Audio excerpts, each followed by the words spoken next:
ಚಿನ್ನಸ್ವಾಮಿಯಲ್ಲಿ ಕಾಲ್ತುಳಿತ ಪ್ರಕರಣ ನಡೆದ ನಂತರದಲ್ಲಿ ಇದೀಗ ಸರ್ಕಾರ ಎಚ್ಚೆತ್ತುಕೊಂಡಿದೆ. ಈ ಹಿಂದೆನೂ ಕೂಡ ಹೇಳಿದ್ರು ಮಾರ್ಗಸೂಚಿ ಮಾಡ್ತೀವಿ ಅಂತ. ಜನಜಂಗುಳಿ ತಡೆಗೆ ಹೊಸ ಕಾನೂನಿಗೆ ಸರ್ಕಾರ ಮುಂದಾಗಿದೆ. ಮುಂದಿನ ಸಂಪುಟ ಸಭೆಯಲ್ಲಿ ಚರ್ಚೆಗೆ ಸಿಎಂ ಸೂಚನೆಯನ್ನ ಕೊಟ್ಟಿದ್ದಾರೆ. ಕ್ರೀಡೆ, ಸರ್ಕಸ್ ಸೇರಿದಂತೆ ವಾಣಿಜ್ಯ ಕಾರ್ಯಕ್ರಮಗಳಿಗೆ ಸರ್ಕಾರ ಕುಣಿಕೆಯನ್ನ ಹಾಕಲಿಕ್ಕೆ ಮುಂದಾಗ್ತಿದೆ.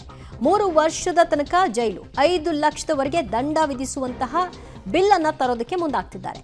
ಕಾರ್ಯಕ್ರಮ ನಡೆಯುವಾಗ ಜನರನ್ನ ನಿಯಂತ್ರಿಸಲಾಗದಿದ್ರೆ ಅದರ ಹೊಣೆಗಾರಿಕೆ ಯಾರು ಆಯೋಜಕರು ಇರ್ತಾರೆ ಅವರೇ ಹೊತ್ಕೊಳ್ಬೇಕು, ಅವರೇ ದಂಡ ತೆಗಬೇಕು, ಅವರೇ ಪನಿಷ್ಮೆಂಟ್ ಅನ್ನ ತೆಗೆದುಕೊಳ್ಬೇಕು, ಜೈಲು ವಾಸವನ್ನ ಅನುಭವಿಸಬೇಕು. ಆಯಾ ಪೊಲೀಸ್ ಠಾಣೆಯ ವ್ಯಾಪ್ತಿಯಲ್ಲಿ ಅನುಮತಿ ಅರ್ಜಿಯನ್ನ ಪಡ್ಕೊಳ್ಳೋದು ಕಡ್ಡಾಯ. ಇಂತಿಷ್ಟು ಜನ ಸೇರ್ತಾರೆ, ಇಲ್ಲೊಂದು ಕಾರ್ಯಕ್ರಮ ಮಾಡ್ತೀವಿ, ಅದಕ್ಕಾಗಿ ನಾವು ಇಷ್ಟು ಸೂಕ್ತ ಭದ್ರತೆಯನ್ನ ಕೋರ್ತಾ ಇದ್ದೀವಿ ಅನ್ನೋದನ್ನ ಆಯೋಜಕರು ಹೇಳಬೇಕು. ಕ್ರೌಡ್ ಕಂಟ್ರೋಲ್ ಬಿಲ್ನಲ್ಲಿ ಹೊಸ ರೂಲ್ಸ್ ಅನ್ನ ತರಲಿಕ್ಕೆ ಸರ್ಕಾರ ಮುಂದಾಗ್ತಾ ಇದೆ. ಮೊನ್ನೆ ಚಿನ್ನಸ್ವಾಮಿ ಕ್ರೀಡಾಂಗಣದಲ್ಲಿ ಆದಂತಹ ಕಾಲ್ತುಳಿತ ಪ್ರಕರಣದಲ್ಲಿ 11 ಮಂದಿ ಬಲಿಯಾದ ನಂತರದಲ್ಲಿ ಸರ್ಕಾರ ಎಚ್ಚೆತ್ತಿದೆ.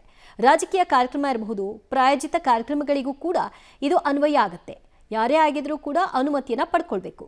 ಕಾರ್ಯಕ್ರಮ ನಡೆಸುವ ಮೊದಲು ಠಾಣೆಯ ಪೂರ್ವಾನುಮತಿಯನ್ನ ಪಡ್ಕೊಳ್ಬೇಕು. ಇಂಥದ್ದೊಂದು ಕಾರ್ಯಕ್ರಮ ಮಾಡ್ತಾ ಇದ್ದೀವಿ, ಇಷ್ಟು ಜನ ಸೇರ್ತಾರೆ, ಅದಕ್ಕೆ ಅವಕಾಶ ಮಾಡಿಕೊಡಿ ಅಂತ. ಪೂರ್ವಾನುಮತಿ ಪಡೆಯದ ವ್ಯಕ್ತಿಗಳಿಗೂ ಕೂಡ ಶಿಕ್ಷೆ ಇರುತ್ತೆ. ನಾವು ಯಾರನ್ನೂ ಕೇಳಲ್ಲ, ಕಾರ್ಯಕ್ರಮ ಮಾಡ್ತೀವಿ ಅಂದರೆ ಶಿಕ್ಷೆಯನ್ನು ಅನುಭವಿಸಬೇಕಾಗತ್ತೆ. ಕಾರ್ಯಕ್ರಮಗಳಲ್ಲಿ ಗಲಾಟೆ, ಅಹಿತಕರ ಘಟನೆ, ದೇಹಕ್ಕೆ ಹಾನಿ, ಸಾವು ನೋವು ಈ ರೀತಿಯಾಗಿ ಏನಾದರೂ ಆದರೆ ಆಯೋಜಕರು ಏನಿರ್ತಾರೆ, ಆ ಅನುಮತಿಯನ್ನು ಪಡ್ಕೊಂಡಿರ್ತಾರಲ್ಲ ಆಯೋಜಕರು, ಅವರೇ ಜವಾಬ್ದಾರರಾಗ್ತಾರೆ. ಅವ್ರು ಇನ್ಯಾರ ಮೇಲೋ ಹಾಕಿ ಎಸ್ಕೇಪ್ ಆಗಲಿಕ್ಕೆ ಸಾಧ್ಯ ಇಲ್ಲ. ನಿರೀಕ್ಷೆಗಿಂತ ಹೆಚ್ಚಿನ ಜನ ಬಂದರು ಅಂತ ಜಾರ್ಕೊಳ್ಳೋ ಹಾಗೂ ಇಲ್ಲ. ಜಾತ್ರೆ, ರಥೋತ್ಸವ, ಪಲ್ಲಕ್ಕಿ ಉತ್ಸವ, ಉರುಸ್ ಅದಕ್ಕೆಲ್ಲ ಇದು ಅನ್ವಯಿಸಲ್ಲ.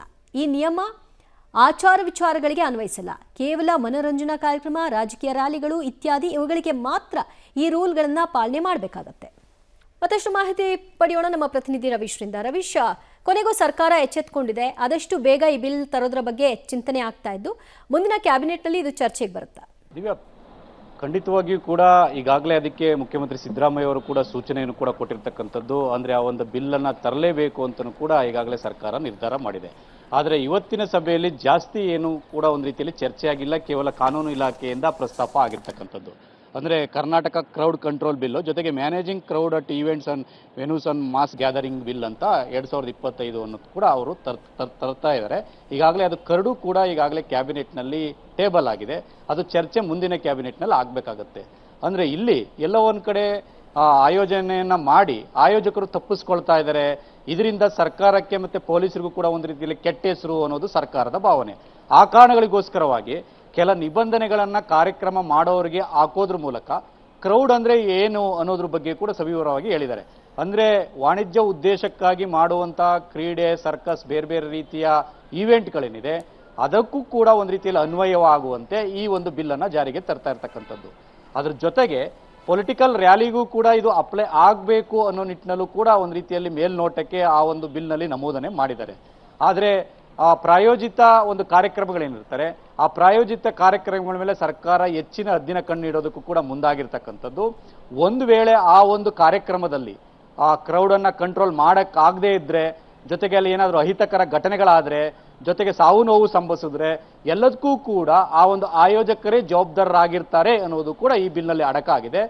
ಕೇವಲ ಅದಷ್ಟೇ ಅಲ್ಲ, 3 ವರ್ಷದ ತನಕ ಆ ಒಂದು ಜೈಲು ಶಿಕ್ಷೆ ಜೊತೆಗೆ 5 ಲಕ್ಷ ತನಕ ದಂಡವನ್ನು ವಿಧಿಸೋದ್ರ ಜೊತೆಗೆ ಪ್ರಮುಖವಾಗಿ ಅಲ್ಲಿ ಆಗುವಂಥ ಅನಾಹುತಗಳು, ಹಾನಿಗೆ ಅವರೇ ಒಂದು ರೀತಿಯಲ್ಲಿ ದಂಡವನ್ನು ಕಟ್ಕೊಡ್ಬೇಕಾಗತ್ತೆ. ಅದಕ್ಕೆ ಎಲ್ಲ ರೀತಿಯ ಪರಿಹಾರವನ್ನು ಕೂಡ ಕೊಡಬೇಕಾಗತ್ತೆ. ಒಂದು ವೇಳೆ ಆಯೋಜಕರು ಪರಿಹಾರವನ್ನು ಕೊಡದೇ ಇದ್ದರೆ ಅವರ ಆಸ್ತಿಯನ್ನು ಹರಾಜಿಗಿಟ್ಟು ಅದರ ಮೂಲಕ ಪರಿಹಾರವನ್ನು ತುಂಬಿಸ್ಕೊಳ್ಳುವಂಥದ್ದಕ್ಕೂ ಕೂಡ ಸರ್ಕಾರ ಈ ಒಂದು ಬಿಲ್ನಲ್ಲಿ ಅವಕಾಶವನ್ನು ಮಾಡಿಕೊಂಡಿರ್ತಕ್ಕಂಥದ್ದು. ಹಾಗಾಗಿ ಕ್ಯಾಬಿನೆಟ್ನಲ್ಲಿ, ಮುಂದಿನ ಕ್ಯಾಬಿನೆಟ್ನಲ್ಲಿ ಚರ್ಚೆಯಾಗಿ ಅನುಮೋದನೆ ಸಿಕ್ಕಿದ ಬಳಿಕ ಇದು ವಿಧಾನಸಭೆ ಮತ್ತು ವಿಧಾನಮಂಡಲದಲ್ಲೂ ಕೂಡ ಚರ್ಚೆಯಾಗಿ ತದನಂತರ ರಾಜ್ಯಪಾಲರ ಬಳಿಗೆ ಹೋಗಿ ಆ ನಂತರ ಕಾನೂನಾಗುವಂಥದ್ದು. ಈ ಪ್ರಕ್ರಿಯೆ ಇನ್ನೊಂದು 2-3 ತಿಂಗಳ ಕಾಲ ನಡೆಯುವಂಥ ಸಾಧ್ಯತೆ ಇದೆ. ದಿವ್ಯಾ, ಥ್ಯಾಂಕ್ ಯು ರವೀಶ್ ನಿಮ್ಮೆಲ್ಲ ಮಾಹಿತಿಗೆ.